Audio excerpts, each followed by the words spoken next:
said you're meant to burn as bright as a star among the midnight sky. All the pressure blinded me, but now I see I'm no different from the rest. You said I'd fly away, but my walls have kept me down. Now I'm lost and I'm afraid, and I'm close to hit the ground. You said I'd fly away. You said I'd fly anyway, but I keep on falling.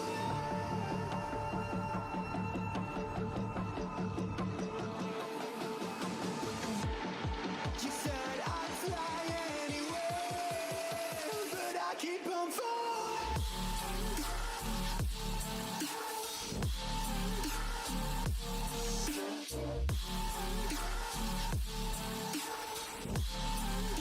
But I keep on falling.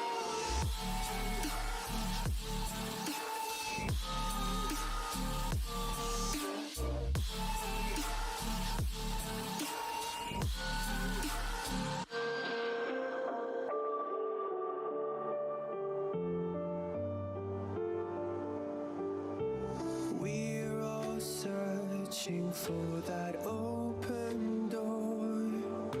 Show me proof that there is something more. I just hope I am okay with the choices I make. Maybe then I'll understand. You said I'd fly away, but my walls have kept me down. Now I'm lost and I'm afraid, and I'm close to hit the ground. You said I'd fly away. You said I'd fly anyway, but I keep on falling.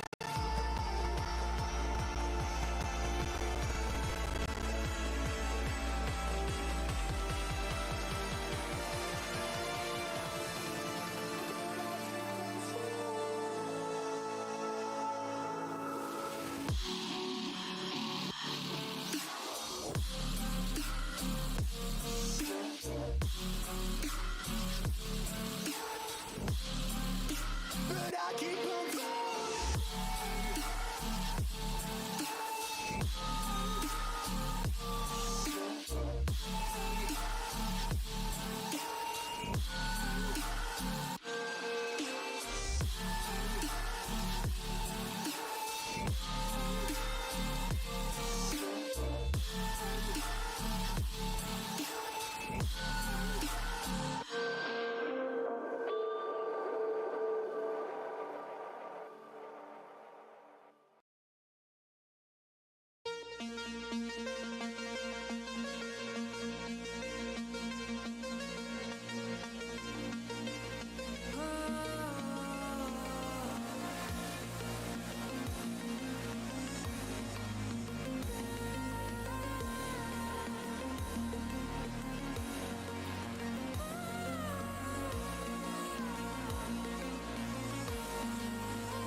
Hello, everybody. Welcome back to the third episode of the Havoc Esports official podcast. Unfortunately, Benji, my normal co-host, was unable to make it today, but we have an awesome special guest in that of DeluxeDrew. How are you doing, man?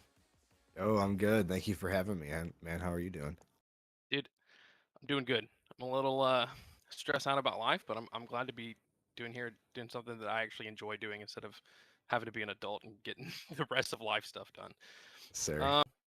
So today's podcast is gonna be a little bit different than what we typically do. Normally, we have a pretty hard set list of topics that we discuss, but in the change of format for today's episode, we are gonna primarily just focus on DeluxeDrew.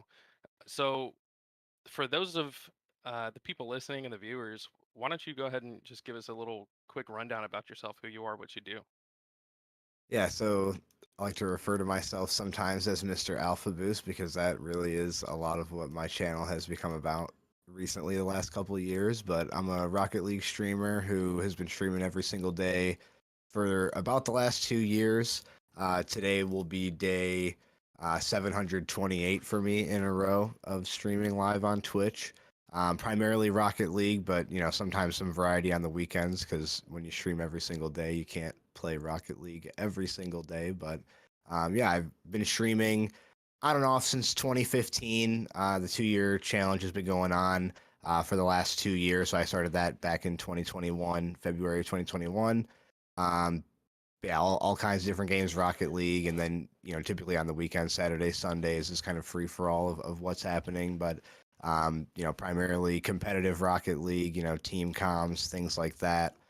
Whenever I stream, whenever there's an event like Havoc or BLCS, which we'll get into later on, more details on the podcast here. Whenever we have events like that, I'll have a nice overlay on screen that kind of shows the series and stuff like that to make it a little bit more engaging for viewers so they can follow along. But yeah, just lots of streaming on my end. The 2 year challenge is about to come to a close, but looking forward to going through some of these topics here. I guess the main thing for me to mention here would be that I won my Alpha Boost. I didn't buy it. I won it on Twitter on the Kansas City Pioneers Twitter giveaway. So that is kind of how a unique way to get an Alpha Boost in the community. That's for sure. Yeah, for sure, man. I mean, and also, I mean, it's Alpha Boost, right? So like, how many people realistically out of the whole Rocket League community have that without having paid $1,000 for it? Right. Yep. So that's pretty cool. So like with that giveaway, was it just one of those like retweet and we'll pick somebody, or like, oh, how was that? That's exactly what it was. And honestly, I remember the day that I retweeted the giveaway because I was about to scroll past it. Because one of the main reasons I made like my main DeluxeDrew Twitter that's on screen right now was to retweet giveaways so that I could get items for my account. And so funny enough, I actually remember being at work and going on my Twitter timeline and seeing that giveaway for Kansas City Pioneers and scrolling past it and be like, oh yeah, that's gonna be a waste of my time. Oh, I definitely wouldn't win that. And so something inside of me told me to like scroll back and retweet it and like it and tag somebody, whatever the requirements were for it. And so I ended up doing that. And then I remember it was like a week or two later, they actually did the giveaway and it had turned out that I won. And I just remember that day when I found out that I won just being so crazy, like my heart pounding out of my chest. Like I'd like drove, like the giveaway was happening like during my drive home. And as soon as I got home, I just remember my phone just like vibrating so much because of all the notifications.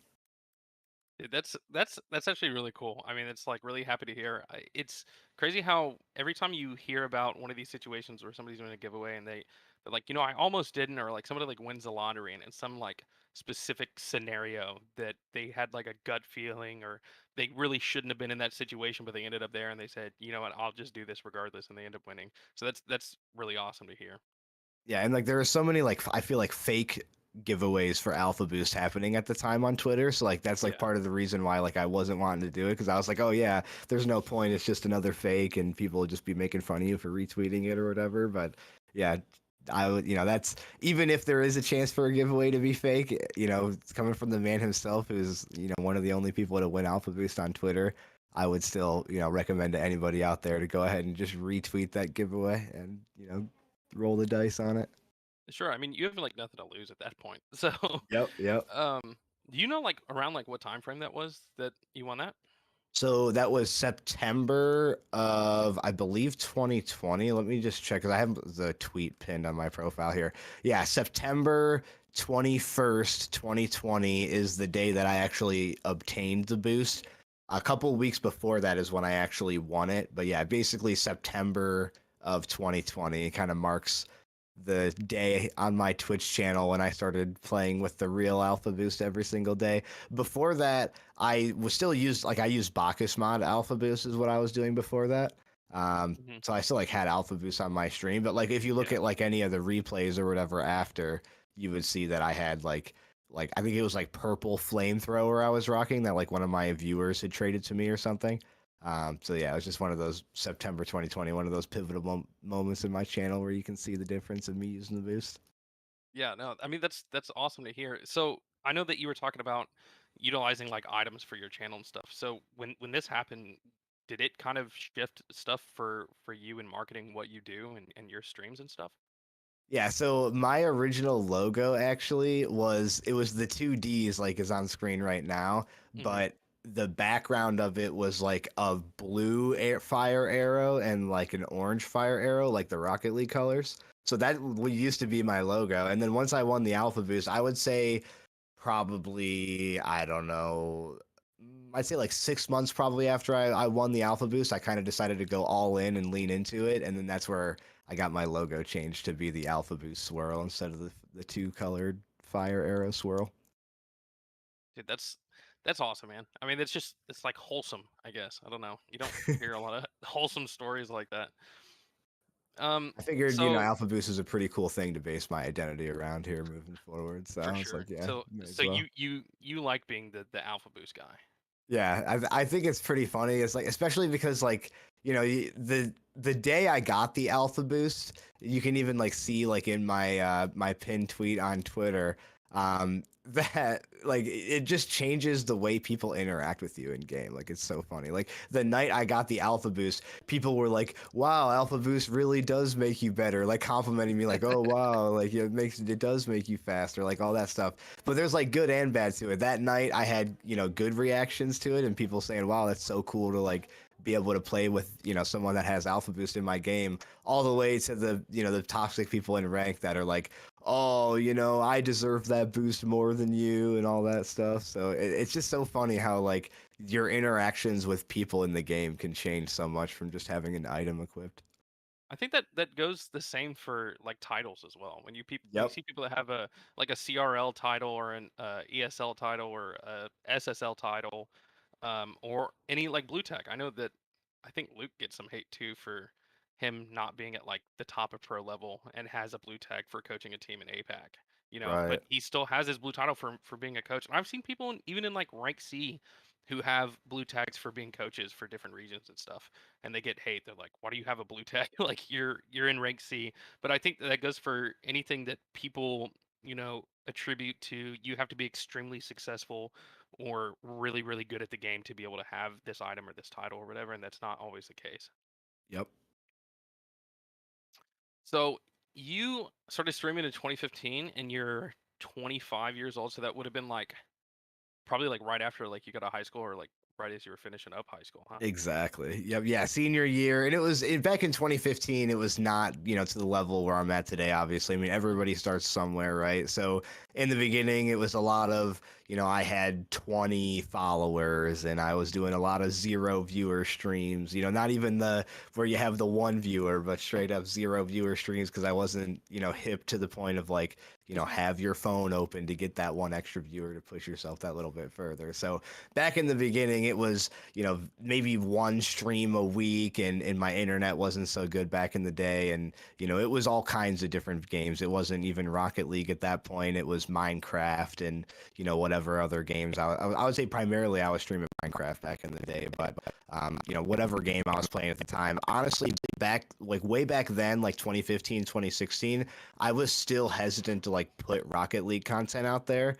Just because I felt like at that time I wasn't like grand champion yet, so I didn't feel like justified to post content out into the world. And that's like one thing that if anybody's watching the podcast right now isn't grand champ or isn't the rank that they desire, that doesn't mean that you can't start posting content now. I mean, that's the one thing that I would say I regret more about my content creation journey is like I felt like I wasn't justified to put content out there until I was a certain rank when, in reality, posting the content out there when you're the rank you are now is just going to give you something to look back on and kind of see your progress as you move forward. So, Yeah, it kind of sucks. You always hear people, I guess, who don't really know that much, or I guess it's like kind of a general viewpoint, but people always say to be successful in like streaming or content creation, you have to have like one of two attributes. You either have to provide the entertainment and be funny, or you have to be really good at the game. And if you have one of those two, you'll be good, and if you have both of those, you'll be insanely good. But Yep. from everybody who really kind of has grinded their way up through the content creation, uh, through the rut, or what do you call it, through the trenches. Yeah. They always say pretty much like consistency is key. If you consistently upload and put in the work, eventually it's a slow process, but over time you eventually start to build a lot more and more, and can become exponential. That in the beginning it might take you a couple months to start averaging like 3 or 4 viewers per stream, but by the time you're averaging like 20 viewers a stream, those getting like 3 or 4 viewers is like nothing anymore. Right.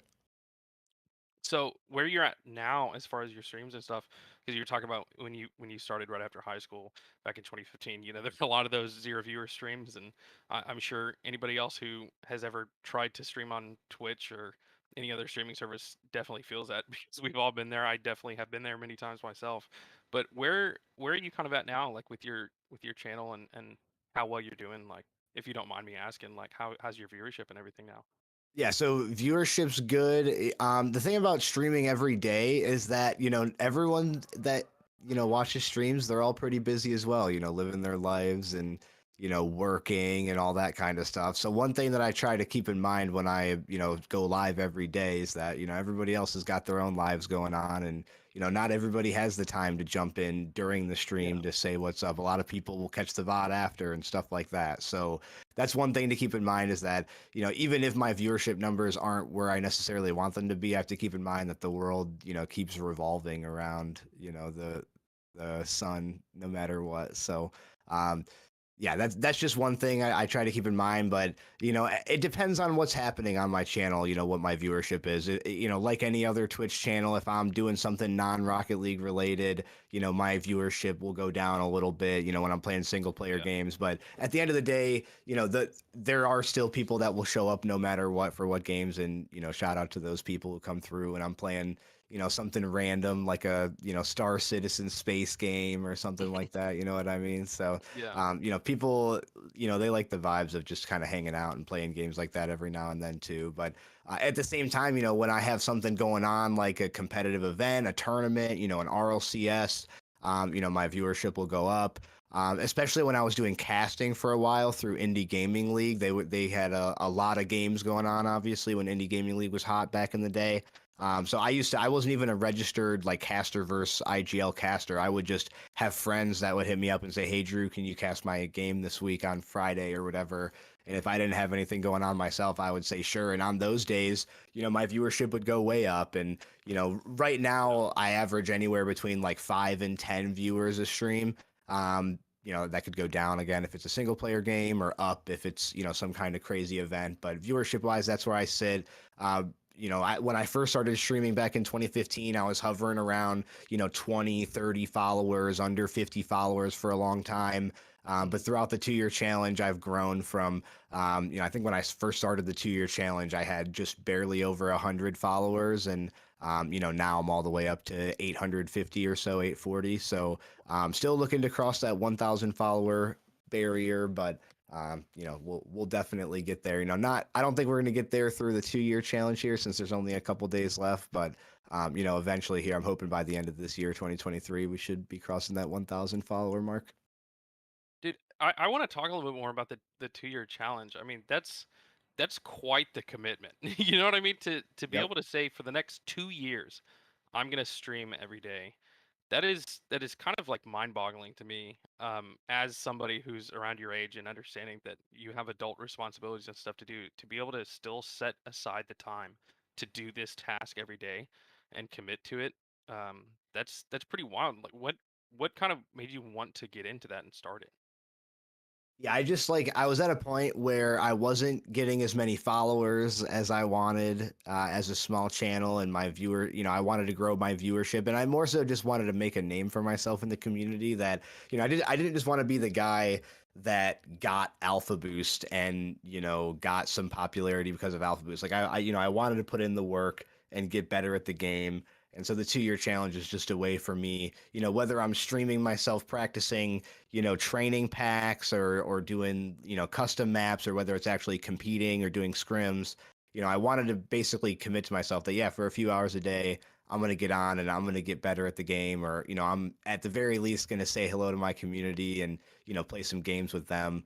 So yeah, it definitely is something where, I just wanted to commit to the grind and kind of show everybody that, I'm not just here because I won Alpha Boost. I'm here because I want to work hard. So Yeah, and I think it's smart to, people that have boosted themselves into higher levels of any type of like social media or channel building and stuff.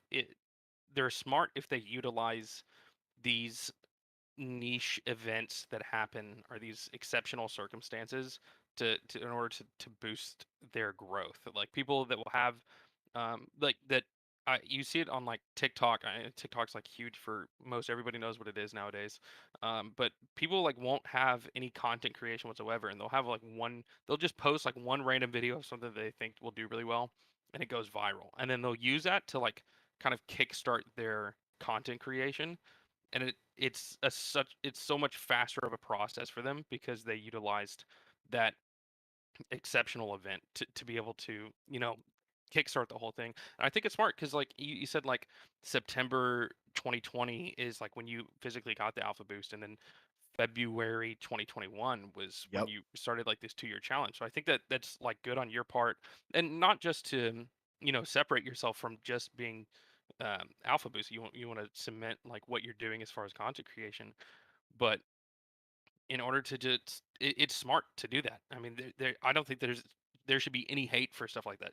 People that market correctly understand that stuff like that needs to be taken advantage of. Yeah, and part of the 2 year challenge for, committing to streaming has meant sacrificing some other aspects of my content creation journey. So definitely I think that I could be spending more time like making, short form content and posting it on TikTok and YouTube Shorts to get my name out there even further, other than just, clicking the go live button every single day. So there are certain things that I've sacrificed to go live every single day that I'm actually looking forward to once the 2 year challenge is over here in a couple days at the end of January here. I'm looking forward to being able to kind of spread the word of, my 2 year challenge journey and, post clips of kind of what I've done throughout the time during the 2 year challenge. I did a 24-hour stream during the 2 year challenge. I had countless, competitions for Rocket League throughout the 2 year challenge. I completed, countless single player games throughout the 2 year challenge. So, I'm looking forward to, create actually diving more into the content creation journey because I've more so been kind of labeled as like a streamer because of the 2 year challenge. So as much as it's helped me kind of grow into who, where I am today, I feel like it, another thing that I don't really talk about a lot is how it's, kind of held me back in some areas as well. Yeah, and you talk about how you've had to sacrifice for your own personal growth as far as content creation goes for this challenge. I'm curious, outside of who you are as a content creator and everything, and what you're doing as far as your brand is in your personal life, have you had to sacrifice a lot and able to keep up this challenge and keep at it for 2 whole years? Yeah, definitely. And so I do have a full-time job outside of Rocket League, obviously, to pay the bills and all that stuff. So, Yeah. working the classic, 8 a.m. to 5 p.m. with the hour lunch in between, on top of the 2 year challenge, as well as I have, a family. I've got a girlfriend. I've also got a 4-year-old daughter as well. So, grinding through all of that and keeping the streams going, that's definitely a lot to keep up with. But I've had times where I even like recently a couple weeks ago I had to travel to Atlanta, Georgia for work, and I had to get up early in the morning and pop a stream off in the morning before I had to go and do what I needed to do for the day, go to the airport, get back home.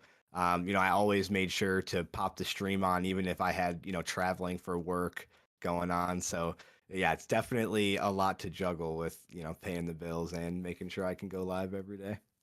Dude, yeah, I mean, I was just thinking about it, and I I'm not really a traveling type person, but I do, 2 or 3 times a year come up with a situation where I have to travel for whether it's for personal or for business, and I can't imagine, trying to either not do that or try to find a workaround for it in order to keep up this challenge. So I think it's definitely admirable to see that you kept it up this long. And so you said today is day 728. So what's 365 times 2? I don't know how many So days it is. 730 days total So you is just have 3 streams left, including yep, today.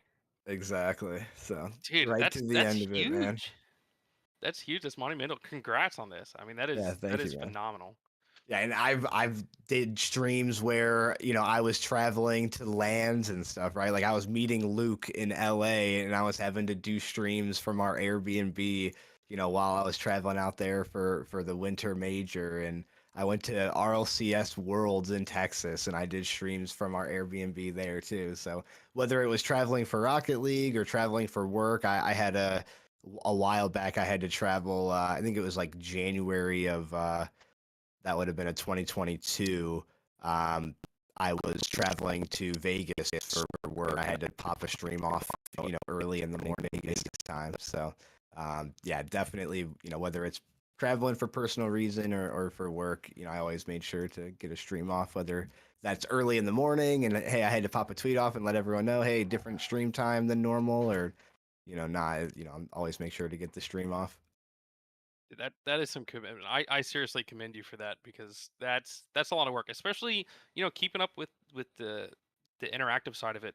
With Twitter talking about sending out a tweet and hey gonna do a different stream time today. Keeping up with all of that in the midst of traveling and trying to that's just man, it is a lot.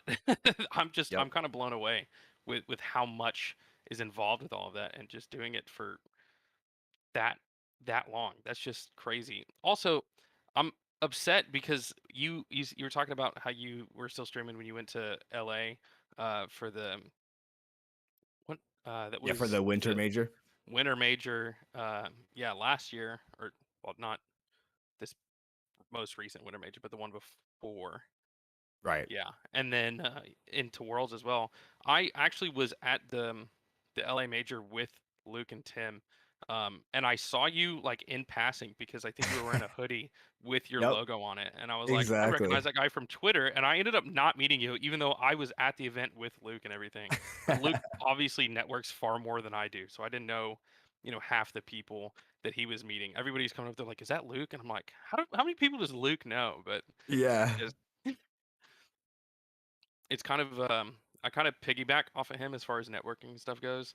Like I think it was at the Worlds in Texas that he was getting a picture with Voltero, and I actually wanted to get a picture with Voltero, but like I didn't know Voltero enough to in order to approach him myself. So I definitely like piggybacked Luke's interaction with him in order to like Yeah. approach him.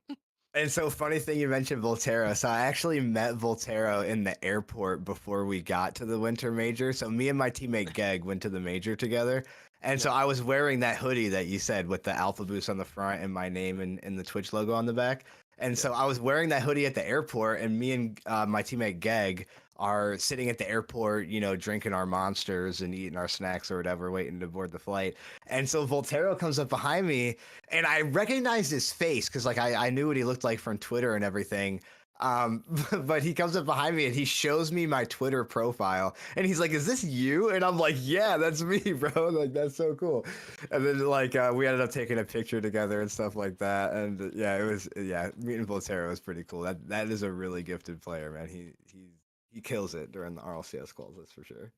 Oh yeah, for sure. And then like what's cool about like meeting people like in person like that is like I think Voltero kind of has like this persona that he keeps on like on Twitter where like I kind of like didn't understand how like the interaction would be like when I met him, but when I met him he was Yep. like such a nice guy. Like Yeah, not at all what I expected. yeah, everybody in the RL community loves to toss their memes around on Twitter, but from what I've seen so far, no matter how many memes people are tossing around, everybody's been super nice in person. Yeah, there was like one guy on I think it was on Twitter that I don't remember what had happened, but I got into it with him and he was like, "Oh, I see like you're going to Worlds in Texas. I you better wish I don't see you there. Like I don't remember how he like worded it, but he was trying to like threaten me, and I was like, Yeah. dude, you're more than welcome to come say hi if you see me. And he's like, you don't want to see me, and I was like, dude, okay. I was like, Arm I'll be wrestle me pretty obvious to outside, spot. bro. Dude, I'm like, dude, I'm a big tall dude with a mullet, and I'll be wearing a Havoc jersey. Like, I'll be easy to find if you actually want to come and find me. If you Right. don't see me, I'll assume it's on you. Split PS4 split screen 1v1 at the Airbnb. Settle it like men. Dude, every time I see those booths set up at the events where people are like 1v1ing and stuff, I feel like just because the setup is so different than what you're used to, playing at home on your PC, that I Mhm. just my brain wouldn't be able to get around it, and I would just look like a diamond player. So I never actually try to get in line for any of those things. Yeah, it's funny you say that because at Worlds in Texas, there actually was a booth. Like Furia had a booth where they had like Yeah. two setups up there, and you could do like 1v1s with whoever you're in line with. And I ended up doing that and winning like a scarf. And I'm not gonna lie, man, winning a scarf at LAN because you won a 1v1 is like top 5 peak Rocket League experiences. Like walking Yeah. around with the scarf on your neck because you know that you were better than one person when you had 30 seconds to go through your camera settings and do your controls and everything. You're like hitting the air roll button and the scoreboard's popping up because you forgot to unbind the scoreboard, stuff like that. That's where real men are made right there, is the LAN 1v1s. Dude, yeah, that's like something I wasn't even thinking about. I was just thinking about like the environment, like you're outside primarily, and then like it. Well, I guess in LA, like a lot of the booths were outside, but in Texas they were primarily inside. But you're in just such a weird environment, and there's people standing all around you, and it's loud, and you're not in like your chair. Like everybody, I feel like has like their chair and their seating position and all this, and they're used to. Some people are used to 240 hertz. Some people are used to 60, and then so you Yep. change all those things. I'm thinking just that is enough to throw somebody off their game. But then like you throw in the every person has different settings, and you have to go through in a set amount of time and change out your camera settings and your controller bindings to be able to match like what you do. And then again, if you forget one of those things, that's a whole lot, man. I would definitely not do well in that. I'm a very situational based player that if I have my setup like right, I may do half decent, but outside of that, oh man, I would look like a fool. Yeah, I still think it would be really cool for someone to do like an official like RLCS after party tournament, like at an Airbnb, like have a bunch of setups there, like have a full on like actual like LAN tournament, like right after like a LAN at RLCS. I think would be like really cool to do.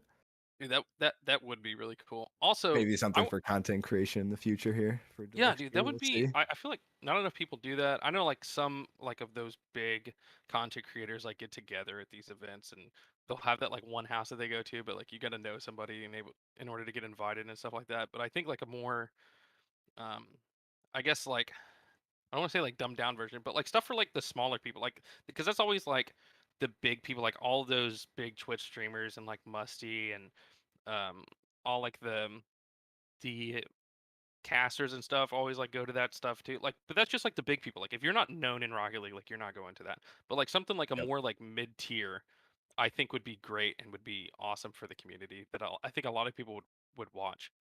Yeah, and for like kind of propelling, like I feel like right now there's a lot of opportunities for like mid-tier Rocket League streamers to propel themselves to like the top tier, but there's Yeah. not really a lot of resources for like low-tier Rocket League streamers to propel themselves to that middle and top stage. There's not really a lot of like vertical movement for those lower tier streamers. So that's something where, an event, if the mid tier streamers throw an event where they also invite some of the lower tier streamers, it would just help, I feel like, everybody involved. So Yeah, no, I agree, and I think that's a really good, content creation opportunity, not just for the lower tier people, but for the mid tier people. Anytime like you're networking and collaborating with other creators, you're mixing like two worlds. There could be some people who solely watch you and don't watch somebody else, right? But then yep. they see content with you and somebody else and be like, oh, that other guy's pretty cool too, right? And then I want to check out their channel. And now that person watches both of you, right? And then vice versa, the same thing happens, right? Yep. So like I only see that as beneficial because it's not like viewers and um, community is set on one individual. People have it's oftentimes that you have a set group of like people that you frequent their content and stuff like that. So that's just a good way to share the rising and coming up process. It just benefits everybody. I don't think there's like really any negatives for that kind of a situation. Yep. And so I saw a question from Luke in the Twitch chat here. I just wanted to talk about. So he asked, "Does Drew have a Discord or TikTok to cultivate his community more?" So right now, I do not have a Discord server, which is one thing that I'm looking to change here once my 2-year challenge is over. That's one of those things where I haven't really been able to create a Discord for my community. I've always had a Discord for like my team, so whether it's been like an Aura Discord or even back in the day before I got picked up by any orgs, we had our Jaguars was our pickup team name. We always had our Jaguars team Discord server for people to, keep in touch with us for those kinds of events. But that's definitely something I'm looking to get going as a community Discord, for all of my people who want to follow along with what events that I have going on. And then also, I also want to get like a subscriber Minecraft server and all that fun stuff that you can do once you have like a dedicated Discord community. So that's one thing I'm looking to get into. I do have a TikTok if anybody wants to follow me. I believe it's just at DeluxeDrew on TikTok. I haven't posted on TikTok in a while, but if anybody wants to go over there and check out, I have a few TikToks out there. I primarily was doing like just edit like quick montages of like my GIF Your Game clips with some music over it. But I just haven't, again, because of the whole 2-year challenge, haven't had a ton of time to get into that. So those are two things that I'm definitely looking to be more active in doing once this 2-year challenge is up here. But maybe we can kind of use that as a way to segue into talking about Indie Gaming League a little bit more and kind of my history as like a competitive player, if you want to head that way. Sure. Yeah, no, for sure. I don't know that much about your history, but I mean, I'm curious. Like, tell the people, you as a player in Rocket League, like where you started, where you come from, and kind of where you are now, and all that good stuff. Yeah. So like I said, I started playing the game December 2015 is when I started playing Rocket League, and that was just like kind of starting to play with the boys back in the day just for fun. I watched KYR Speedy on YouTube. He was one of the guys that kind of got me hip to even like what Rocket League is in the first place. And so I watched some of his videos and just saw like gold, basically classic gold Rocket League gameplay, and I was like, this game Yeah. is amazing. Like I need to play this. And so just like everybody else, I started by, kind of going in free play and learn how to move my car in there, even before I could play online. Because, back in the day, I started on a laptop that was $150 and ran Rocket League at 25 frames a second. So Oh my God. that's what I started playing Rocket League on back in the day. So I was playing against the bots and getting destroyed and just kind of learning how to move my car and all that stuff. That's even before flip resets came out, right? Like before all this crazy stuff that everyone does nowadays was even possible. We were playing the game and getting destroyed by all-star bots, not to mention the Nextos would come to exist in the future and all that stuff too. But that's kind of where I started, is just kind of basic, gold gameplay, hanging out with the boys. And then eventually I got up to the point where I was diamond. And right about when I hit like diamond 3 is when I started taking the game a little bit more seriously and, wanting to improve my rank more and get up to grand champ. And diamond 3 is when I started actually like playing in tournaments. Like when I was diamond 3, when I played in my first like RLCS qualifier, because my friends were like, hey, let's play this, it would be fun.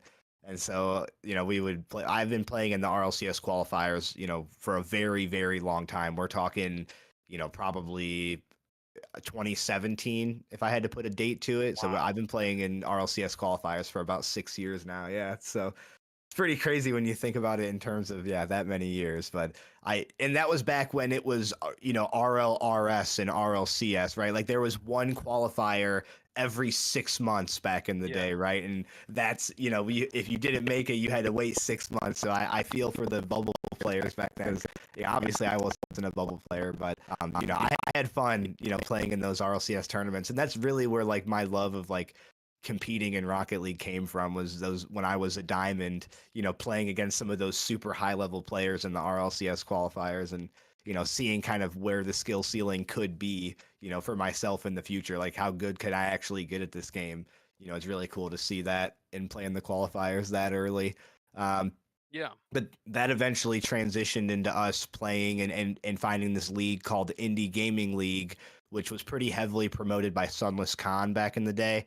He was like Yeah. one of the big kind of first early promoters of that, which got a lot of people to sign up to it. So we played in Indie Gaming League from about late 2019. So for about 2 years before we even found Indie Gaming League, me and the boys would jump on and do weekly tournaments. You know, we would play the, Frost weeklies. And back in the day, there was, way back when it was like the U.S. Army Esports weekly tournament, like on Sundays or something like Yeah. that. Like U.S. Army Esport used to host a tournament. So we played weekly tournaments and RLCS qualifiers for a couple of years before we even played in Indie Gaming League. And then as soon as we heard that there's a free to play, tier-based league that we can sign up for and basically, compete in our own RLCS is the way we looked at it. We were jumping all over it. So we started playing Indie Gaming League back in 2019. We started in tier 2. We weren't even the top, tier at that point. We were still, champion 1, champion 2, champion 3. We weren't even grand champion yet. So, we were still kind of grinding, and eventually in the Indie Gaming League, we worked our way all the way up to tier 1. And we got some third places in tier 1. We got some second places in tier 2. I did end up winning. We won the hoop circuit. That was one cool thing Indie Gaming League did, is they did like an extra mode circuit each season. And so my teammate Geg and I had won the hoop circuit one year, which is really cool to do. Yeah. And yeah, there's countless, trophies and whatnot, which I think are all dead now because they killed the website recently. Rest in peace, Indie Gaming League shut down this past year in 2022.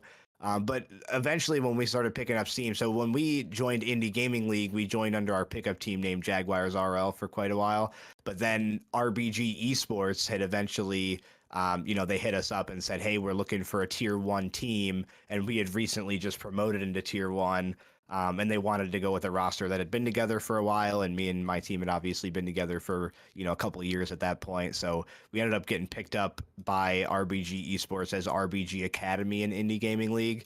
Mexican Diabetes, shout out to him. Anybody who's an MNCS grinder in chat, I think Wolf was saying something about it. Shout out What to a Mexican name. Diabetes. Yep, he's a beast. So he actually picked us up, got us into RBG, and over time we went through a couple different names at RBG Academy and RBG Rush. We went by for a while, RBG Claw. We were essentially the content roster for RBG. So they still had their Yeah. main roster, which was like Money, Expert, Zanil at the time when we had first joined. But yeah, shout out to those guys because they're all doing really, really good right now. Money and Dude, yeah. Expert just signed with Ghosts, so shout out to them. They started at the bottom. Dude, yeah. And then Zanil is doing pretty well. I haven't actually seen any updates on him in any time recent, but I I know think he that just qualified for main event. I'm pretty really, sure. I think so, yeah. dude, I want to say that he is just awesome. qualified. Dude, it's just so crazy to see how some people can progress like that. Like people that you used to like play around and play with that are like they're like, oh yeah, I'm qualifying for main event. Like Yep, that's yep. just, but yeah, and talking about like being a lower level player and getting to play in these RLRS plans or RLCS like qualifiers and stuff like that, I think that's like really Yep. beneficial for people. Like the first time I ever did anything like that is I played for the RLRS plans and I actually subbed for Luke's spot. And so it was me, a guy named Cosmo, and then Mesco, if you know Mesco, who won the first Ford freestyle tournament and won the truck Mesco, yeah, tournament. yeah. Yeah, so we played and then we ended up we were we were 1 or 2 series short of making day 2, but I was like champ 1 or champ 2 at the time and absolutely getting carried. And then we got knocked out by D-Bank's team, and D-Bank used to play for I think it was University of North Texas in CRL. I don't know what he's doing nowadays, but he always like was a really good player. And I remember like I was so embarrassed to be getting pooped on so hard, and I like was in the middle of the series. I like typed in the chat. I said I don't deserve to be here, and like a core memory for me was like I looked up to D-Bank because I'd watched so much like CRL and always saw him doing really well, and he like replied in the game chat and said, "Yes, you do. Like you do deserve to be here." And I was like, dude, that Yeah. was like the most like wholesome thing for me. Like, and that was like so awesome. And then I did the RLCS fall qualifiers with Luke and we were teaming with Carter. Um, I don't know what to say about Carter, but um, we ended up making day 2, but we got first rounded by Fisher's team, who actually made main event. I believe it was they were going under Yeah, Fisher Fisher Friends, not Friends. food. I remember that. Yep. Yeah, and That so we was got back when first they rounded were by letting a them. lot of teams qualify for main event too. They were letting like Yeah, 32 teams in back in the day. Those were the days. yeah, man, and we actually did pretty well against Fisher's team. Like I think first game we either lost in overtime or we took again. Like it was like really close. I don't remember what it was. I don't remember if we lost it or took it. Luke might remember better, but it was like I was really proud about even like doing that well, and I'm sure it's because they were, messing around and not really taking it that seriously. But that's such a cool experience for a lower level player. I mean, I was like peak GC2 at the time, and that's pretty much like the rank that I sit around most of the time. I peak. Um, Luke says in chat, I believe we lost both games by 1 goal. So like, yeah, it was like for having a team that made main event and to have a close series like that is like really inspirational for like your ego to like you're like, man, I really want to pursue more in this game, whether it's competitive play or not. Yeah, I But just yeah, think it's so really cool that during the RLCS qualifiers, like any team can play any team. Like you could have diamonds versus SSLs, you could have yeah, GC1s versus GC2s. Like even just this past qualifier, my team and I, we had played like a GC1. They had like one of the guys had an SSL title, but it was like a season 3 SSL. But they were all about GC1, GC2 in the first round, and then in the very next round we played XT, which was a rank X team, like a rank A player and a couple of rank oh X wow, players. So, and it's just so cool to like, I don't know. I think it's cool to like just get the opportunity to play against players of that caliber. Even if you don't necessarily like deserve to because you're not the same rank as them or whatever. Just that's the thing about RLCS qualifiers is it doesn't matter if you're a diamond or a gold or if you're a rank X player. If you're not in that, let's say top 16 or top 24 or whatever that get to auto qual for the closed qualifier at the very least, you got to go through the entire gauntlet just like everybody else, which I think is one of the really cool things about RLCS. no, for sure. And then that definitely is as a lower level player. I mean, even like GC1 and below, that is like your best opportunity to play against some like really high level teams that you would otherwise not realistically have any opportunities to play with. And if you're honestly trying to get better, there's no there's no like downside to doing that. I mean, even if you go into it, you're like, man, I want to do this and have fun. You save those replays. If you get put up against like a rank A, rank X team and you get destroyed, it doesn't matter. Go save those replays and go watch what they did to you. I mean, Yeah, and watch you're the in the other team's lobby. perspective. Exactly. Exactly. Yeah. And people, I think that's underrated. I don't think that's utilized enough by people. I think people just kind of like discredit, getting pooped on. I think getting pooped on is a really good learning experience. Like there's a Yeah. reason that you're getting pooped on. They're doing something a lot better than you, and literally you're already in the game. Save the replay, go back and watch it, and you Yep. can watch from their perspective. Watch how garbage your challenge was when you didn't think it was a bad challenge. You know what I mean? So, but so I'm curious because I don't really keep up with IGL or any gaming league. Why did they shut down last year? What was that about? So they were essentially expanding to the point where they weren't going to be able to keep up with like the number of players and teams that were getting involved because they had thousands of teams. Like they had, and not just Rocket League, but other games too. Rocket League was definitely their primary game, but essentially they weren't going to be able to get like API support from Psyonix to automatically like analyze people's ranks and categorize them into rank tiers and stuff like that. They were having to do all that stuff manually, is my understanding. And also, like their monetization was pretty limited due to the Rocket League terms of service. As Ah, far as okay. like what they're allowed to have people pay for. So yeah, just basically all of that was a perfect storm for them deciding to move on from Indie Gaming League. And I don't know. I love the guys at Indie Gaming League. I met T now, one of the main kind of founders of Indie Gaming League, at the Winter Major. I met him in real life and got to talk to him for a little bit. But I wish that the Indie Gaming League shutdown was handled a little bit differently. I wish it was more because like they basically had an entire community of players and casters that were pumping out games every single season, and they just ended it with giving them no direction. They didn't recommend, hey, go sign up for this, or if you're a caster, go hit up this person, to continue doing what you need to do. They basically just shut it down and, didn't really give anybody in their community any direction as to like what other areas they could explore. They kind of left everybody on their own to kind of go, figure out what they want to do for themselves. And, there's communities out there like Havoc, as well as like, BLCS and things like that out there for people. But people had to discover these other leagues on their own, whereas I think Indie Gaming League maybe could have done a better job of kind of funneling people to a different area, a different outlet for their creativity.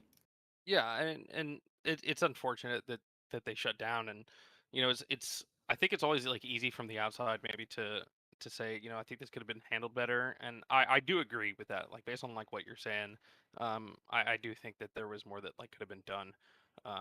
But I will give like the benefit of the doubt that maybe it's just something that like nobody else really knows, that maybe restricted um their care or their ability to be able to handle it more appropriately. But so after that shut down, um did you immediately, so you're with Aura Esports now, like kind of how did you go from the shutdown of IGL into to where you are now? Yeah, and so the end of IGL and kind of the beginning of Aura is kind of a funny story. So, along with the shutdown of Indie Gaming League came the shutdown of RBG Esports as well for me. So it was a very big Oh, transition this last year of RBG and IGL shutting down, and then, us basically having to figure out what other leagues can we play in, and what other organizations are interested in having a Rocket League team of our caliber represent them. So, the timing of it was very funny. And one thing that my team had kind of went through is my teammate Jared Ace had ended up leaving us for another team in BLCS. So it was kind of funny the timing of we were leaving Indie Gaming League, which Indie Gaming League was at the peak of their, entertainment. They had the invitational circuit, which was doing 2 streams a week with really high quality, overlays and casting and, really yeah. intense matches and stuff like that. So Indie Gaming League went from peak content creation to basically not existing anymore over the course, of one off season, basically. And during that time, I had found BLCS, and I was telling my teammates Jared and Geg, hey, let's go play BLCS. And then Jared ended up leaving Geg and I for another team in BLCS NVS Esports for a little bit. And Geg and I were scrambling to find a teammate. And so during that scramble, we had ended up, obviously leaving RBG because RBG shut down. And then it was Geg, myself, and Volkenzi ended up joining Aura Esports together. And Aura's been a really awesome org. They've been taking real good care of us, from a content creation perspective, making sure that, we have posts out to advertise our matches and to, shout us out for results of matches and stuff like that. So big shout outs to Aura. But yeah, we had joined Aura with Volkenzi on our roster, and then Jared ended up leaving NVS and coming back to Geg and I here to help us out with our run in BLCS and our other leagues that we have going on. So it's funny how the ending of IGL and RBG kind of marked the end of a roster that I had been playing with for about 5 years at the time. Yeah. And then, it was nice to be able to reconnect with Jared back on Aura again. Yeah, no, I mean, it sounds like you're in a pretty good spot right now, considering what all happened with IGL and RBG, especially with the timing of those two together. Yep. Yeah, it's S- been nice to to just be able to continue competing, because that was the one thing I was getting really sad about when IGL shut down. Is like, I had so much fun creating content for IGL, and I did YouTube videos of, our season in review, and I would have like highlights of our team comms of us getting hyped up after team plays and all that kind of stuff. And I just didn't want that content to stop existing, and so that's where I was real happy to be able to find leagues like Havoc and BLCS to be able to continue to have those moments. Yeah, so your roster right now under Aura is who? So it's myself, Geg, and Jared Ace are like the primary 3. That's what we run in Indie, or in BLCS now. And then We also have Survivor on our roster as our like rolling third. So Survivor is our starter for Premier Championship Series, which is another league that we play in. Okay.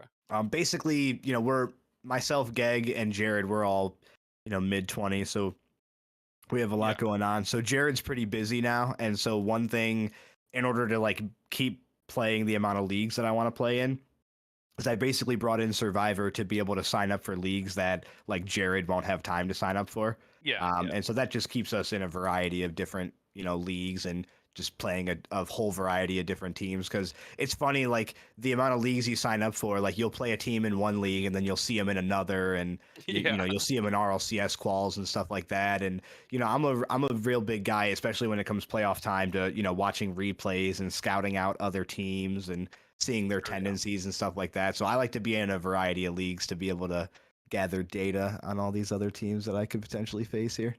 And I can imagine that's pretty good for networking as well. Like that you're so active in the community, even as a player outside of your content creation side. I'm assuming that's beneficial for you, for like your brand as a whole. Yeah, getting in front playing of around all different these people. casters in each league Yeah. too, for sure. Yep. So obviously you're playing under Aura and you play in the Havoc main league, league play. And I think per Luke, y'all are in lower round 4, and y'all are gonna play Team Sapphire this week, which I don't want to hate on anybody else. Should be a pretty free win for you guys, knowing who the team is. Um, but interesting thing is if my team loses this week, then I think we'll end up running into you guys, um, and that would be interesting because I know how you are as a player, because you and me, we did that show match when Yeah, we had to fill a spot, and it was you and me versus, I forget who was on the I other think it team. was Survivor and Volkenzi is who we ended up Yeah, playing that day. Yep. yeah. Then I think we did pretty well, but like I definitely felt like I was probably the worst person in that lobby. So, um, but now given I'm also probably the worst person on my team as well, so it's not really worth comparing myself to anybody else to see how a game is gonna go when I'm playing in it. So I usually try to compare my teammates and like how well can they do. But I also lost a really good teammate of mine in Pixacar, who kind of like historically has like kind of carried the team. Yeah, Um, that dude is built differently, bro. That dude, dude is he really is. insane. I've tried pushing him so much because especially at his age, like he's 15. Is he 15 now? He's either 14 or 15. Um, and to be at that level, and like I've seen like what his peak abilities are, and I've tried to push him like, dude, you could actually utilize this for your benefit. Like there are colleges now who legitimately are handing out esports scholarships and stuff like this. Like you were at such a good spot that you are in like really niche area that you could get these scholarships. You could make this financially beneficial for yourself, especially if you keep climbing from where you're at. Yeah. You could easily turn this into something great. But I'm still with for my current team. I still have Benji and Bubs, and Bubs has played with Pix for a while. And Yeah, both Bubs of is those really are good really good too. players. Yep, that's if Yeah, you're gonna fill Pixacar's spot, that's a pretty good person to fill him with. So yeah, no, for sure. And Benji uh has never really like, I don't think taking the game as seriously as either Bubs or Pixacar, but Benji is just like probably like one of the most consistently, like when it's time to clutch up, like he's just there. Like that dude has ready stopped to me from go. so Yeah. many league championships. Like I think he's won like 4, and like I've been in the top 2 or top 4 for all of those, and have lost to him when I shouldn't have. The dude is Yeah. just So while we're talking about Pix, my earliest memory of meeting Pix was I played him in Havoc, and this dude was in a Rule 1 with one of my teammates, or it might have been with me for that matter. But he was in a I just remember that he was in a Rule 1 with somebody, and then he left the Rule 1 and just hit the craziest double touch angle that you've ever seen in your entire life, like upper 90, like perfect top corner double touch, like yeah. crazy angle from super high up on the backboard, like just straight out of the Rule 1, just hits this nutty double tap. And I was like, wow, like this kid is insane. Like just straight up doesn't care about his Rocket League karma whatsoever. He's like, I'm gonna leave this rule 1 and just pound this into your backboard. So Yeah, the dude is like wow. the biggest rat I know, but has so much skill to back it up that he just has gotten away with like not caring. But Yeah. dude, I love that kid. I mean, he's he's really good and he can really go places if he wants to. Um, but yeah, I mean, you said you're also playing in BLCS Grand Circuit and Premier Championship Series. You say more in the future. What are you what are you looking at? You know, down the road, Luke. Where do you see yourself, especially after your 2-year challenge is up? Where do you see yourself? So a couple things. So I have Bucket League, or it's called Rocket League Splash Series, is what it's ran by Tommy Buckets. It's $100 league. It's got 8 teams, and the first place team is going to get $100. So that's another league I'm playing in as of now. Basically, any league that's got a prize pool associated with it, I'm going to try to get my team signed up for, because I'm on a big tear of trying to get as much earnings as I can.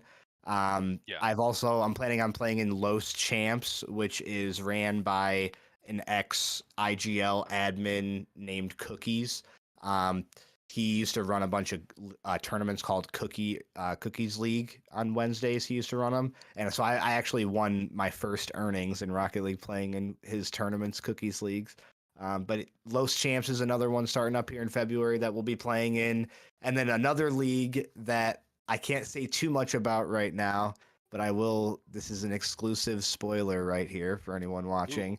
I will be playing in the corporate esports league through my employer. I'm going to be representing my employer in the corporate esports Rocket League that championship, is which is awesome. like a charity championship. So yeah, keep an eye out for the corporate esports association tournaments. You'll probably see my name in there here in the near future. Dude, that's pretty cool to obviously not going to talk too much on that, but just to be in a position where you can represent your employer, I think that's pretty awesome. So super Yeah, happy for you on that. Yeah, I spent a lot of time getting my sales pitch ready for my CEO for that one, so I was happy to get a yes on that. Dude, I can't imagine trying to go to your, you know, your real life employer and trying to pitch you playing a video game and representing a Okay, company. there's this game, and there's 3 cars on each side, and there's a Yeah. ball. Wow, dude. That takes some huevos, man. I mean, that's incredible. Like, That's It was pretty funny to, and yeah, it's gonna be a really cool league. Every company basically, they put their their company towards like a charity, and then if you get top 3 in the league, then you get a portion of the registration fees. So the way, like, there's a registration fee to sign up for the league. It's like $120 or whatever, and so every team puts in that into a pot, and at the end of the season, like, I think it's like 60% of it goes to the first place team, 30% to second place, and 10% to third place. So yeah, it's going to be really cool to play in a league like that. I never played in a league that's for charity like this before, so I'm looking forward to it. dude, yeah, no, I mean, that's that's awesome. Kind of free reign for you for is there anything else that you want to talk about before we kind of start wrapping up? Is there anything you want to discuss, whether it's in the community or just about yourself or anything? Let's see. I guess the only other thing to talk about on here, so we could talk about the RLCS lands a little bit. We kind of hinted at that a little bit earlier when we were talking about my hoodie and kind of going up to meet Luke and all that. But just kind of fun fact about me is I do frequent the Rocket League lands. So if anybody in chat is going to a LAN here, I won't be going to San Diego, but I'm definitely going to the next World Championship, no matter where it is. I'm gonna make it kind of a yearly thing to make sure I get to every Worlds. And then the majors I'm gonna go to if it's more so like a convenient thing. Right now I'm looking into buying a house, so I'm not really able to travel out to San Diego just due to finances and whatnot. But yeah, I do frequent the RLCS lands. My first ever land was in New Jersey for RLCS 7, where we got those fancy gold wheels. And then I went to the Winter Major in LA, where I met Jay Keys and Luke and the rest of the Havoc gang and a bunch of other people as well. The Winter Major was really like one of my, because in RLCS 7, I wasn't really doing a lot of content back then. And so really like the winter major was my first RLCS event, like at going as like a content creator and actually like, having friends in the community to meet up with and Yeah. stuff like that. And then, yeah, Worlds in Texas was really nice to be able to, reconnect with certain people. I had met actually Itsuki from the Havoc community. I had met at Worlds in Texas. That was one person I met for the first time at Worlds. But yeah, if there's anybody, that wants to meet me in real life, chances are you can find me at the Rocket League World Championship. Yeah, dude. So anybody, like he said, like anybody also I want to encourage anybody who hasn't gone to an event, as somebody who's I've only been to 2 now, but dude, if you haven't gone to an event and you have the ability, sorry, if you have the ability to, you definitely should. I think that is a life-changing experience, especially if you're really enamored with the Rocket League community. I think that's like a life-changing event, at least in my Yep. opinion. Maybe I'm just too obsessed with Rocket League, but I mean, you've been to a couple as well. I mean, I think that you'd back up that. Yeah, definitely, having gone to 3, whether you're just going to, see what the vibe is like or you're, a decently well-known person in the community and you have friends in the community you want to meet up with, it's just an overall good time. And, you get to hang out with a bunch of people in the Rocket League community, get to know each other more, get drinks, get hype for the grand finals and all that stuff. It's just a really good time. And not to mention all the booths and stuff where you can get free stuff from the orgs. And there's also like the events where you can meet, a lot of the big creators and stuff like that. So definitely a good time overall. And, who knows, maybe there will be some kind of DeluxeDrew related event at one of these lands here in the future that people can attend. Yeah, and by all means, free plug here to shout out all your socials and all that. Great. If you so please. Absolutely. Yeah. If anybody out there wants to keep following along with my shenanigans, the best place to follow along with me would be probably Twitter for sure. And so that would just be at DeluxeDrewRL, like you can see on the screen here on stream. I will, always post any updates of any, new leagues we're signing up for. Anytime I go live, I'll post a tweet on there.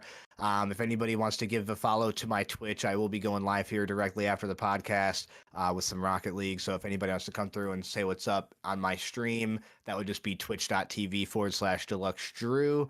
You can also follow me on TikTok at DeluxeDrew, subscribe to my YouTube, DeluxeDrew, and yeah, just a big thing there would just be if you enjoy a nice vibe and some good Rocket League, feel free to come through and say what's up. Absolutely. Everybody, please definitely go support DeluxeDrew. I mean, after, I've only talked to him a handful of times, but he's been, great on the podcast, and this dude is really awesome and definitely pumps out some good content. And like we were talking about earlier, it's gonna have a lot of exciting new directions that he's gonna be heading in once he's finished up his 2-year challenge. And go Yep. support him on his last couple of streams of his 2-year challenge. I mean, could definitely use some of that. Yeah, I'll have some. We'll have a match tomorrow night. We've got we're gonna have a BLCS match tomorrow night for Grand Circuit, which will be my second to last stream. And then I'm still not 100% sure on what the plan is going to be for Wednesday here for my last stream of the 2-year challenge. But even beyond the 2-year challenge, I'll still have even more streams, not daily, obviously, but still lots of streams in the future. To kind of go over those competitive leagues that I'll continue to play in. But yeah, thank you to Luke, and thanks for having me on the podcast here today, Panda. Appreciate it. Absolutely. And I just want to give a quick shout out to everybody that helps support this podcast and what it is, and Havoc Esports in general. Luke, CEO of Havoc, behind the scenes doing production work as per usual for this podcast. And then also Lazy Wazy is super critical in promoting of the podcast in general on all our social media accounts, and then helping us with scheduling and topic information and stuff like that. Tim does pretty much the same and make sure that things get uploaded to Spotify and iTunes and setting up the YouTube streams and stuff like that. So thank you to everybody who's helping putting on the podcast, and special thanks to you, DeluxeDrew. I mean, you've been an awesome. It's been a pleasure talking with you. Anything else you want to say?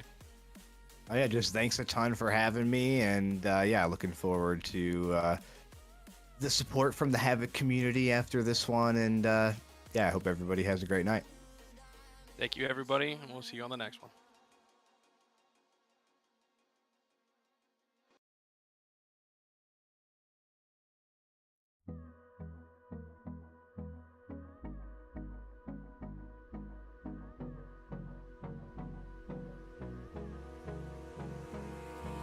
Hold me close till I get up. Time is barely on our side. I don't wanna waste what's left.